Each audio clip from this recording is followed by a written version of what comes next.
রাজধানী সহ বিভিন্ন স্থানে ভয়াবহ ভূমিকম্প, রিক্টার স্কেলে যার মাত্রা ছিল 5.5। আতঙ্কে ঘরবাড়ি ছেড়ে বাইরে বেরিয়ে আসে অধিকাংশ মানুষ।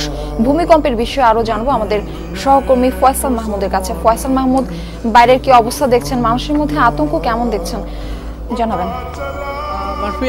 এখন পর্যন্ত যদি বলি, আসলে বিগত কয়েক বছরের মধ্যে এত বড় বা এত ভয়ঙ্কর ভূকম্প কিন্তু এর আগে ঢাকাবাসী, বিশেষ করে ঢাকাবাসী বা দেশবাসী দেখেছে বলে মনে হয় না। আমরা দেখেছি যখনই ভূকম্পনটা শুরু হয়েছিল তারপর থেকেই প্রায় প্রতিটি অফিস, বাসাবাড়ি, সব জায়গা থেকেই কিন্তু মানুষজন খুব আতঙ্কিত হয়ে তারা ছুটে অনেকটা যেখানে উন্মুক্ত স্থানে কিংবা সড়কে আসার চেষ্টা করেছিলেন। আমি এখন যেখানে দাঁড়িয়ে আছি যমুনা ফিউচার পার্কে, সেখানকে এই ফিউচার পার্কটা আপনি জানেন যে দক্ষিণ এশিয়ার সবচেয়ে বড় বিগেস্ট মল বলা যায়। তো সে জায়গায় এখানে হাজার হাজার শ্রমিক কর্মীরা কাজ করে থাকেন।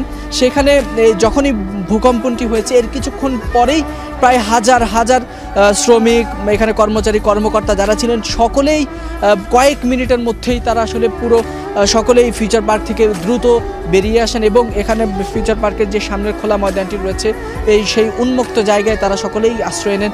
আমরা সবার সাথে কথা বলার চেষ্টা করেছি, তাদের চোখে মুখে যেরকম একটি আতঙ্কের ছাপ আমরা দেখতে পেয়েছি, তাদের সাথে কথা বলে যেমনটি বুঝতে পেরেছি, তারা বলছেন যে তাদের জীবনে তারা এত বড় বা এত ভয়ঙ্কর ভূকম্পন বা এত বড় ঝাঁকুনি তারা এর আগে কখনো দেখেননি। তারা জীবনে প্রথমবারের মতো অনেকেই তারা অভিজ্ঞতা পেয়েছেন। তো সে জায়গায় আসলে তাদের মধ্য থেকে যদি বলি, বেশ আতঙ্ক বিরাজ করছে। এখনো পর্যন্ত প্রায়